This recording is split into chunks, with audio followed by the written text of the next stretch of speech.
Hi, I'm Sally, and I have been a travel director with Trafalgar for about 8 years. Hi, I'm Bernard. I've been a Trafalgar Travel Director for 28 years now, and I'm married to Sally.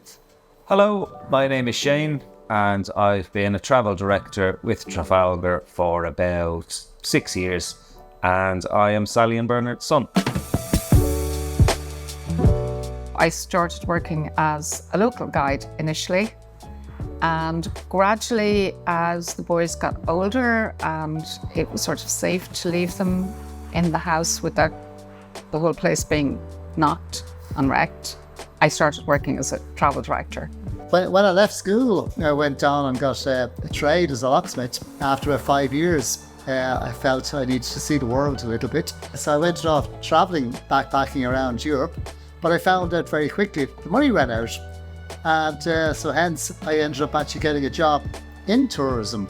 Yeah, from quite young on, I knew that I wanted to be on the road, staying in different places and meeting new people and experiencing different things all the time. We actually met through travel. I was working with an Irish tour operator. I think we met on the phone first when he was stuck in Rome with a hotel where the wallpaper was falling off and there was no proper rooms, and he was, Friday evening at 5 o'clock. So I told him to sort it out himself. I was going home. But then we met on another trip out to Paris, in fact. On my most recent trip, I managed to break my wrist. I hopped on the coach, I explained to the guests that I had an injury.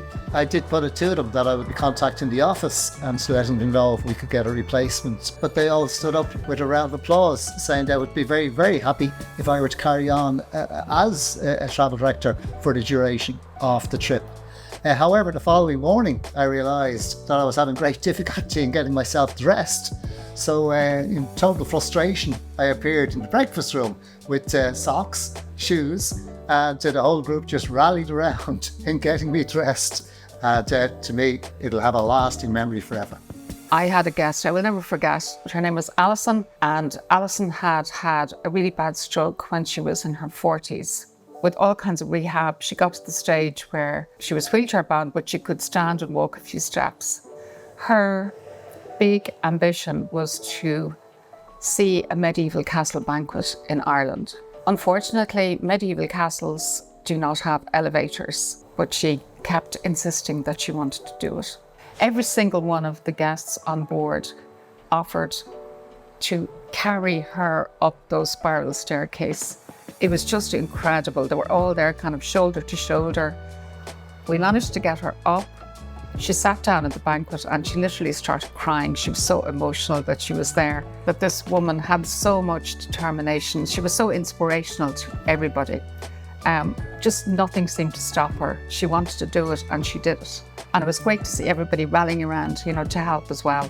I was doing a trip for Trafalgar called the Shamrocks and Leprechauns. The second last day, when we were making the long journey from Cork back up to Dublin, we decided to go off the beaten track a little bit, and we went to a small little village called Stonyford, where I'd arranged for the proprietor of a pub called Malzard's to meet us, have a drink with us, tell us all about the ancient Irish sport of hurling.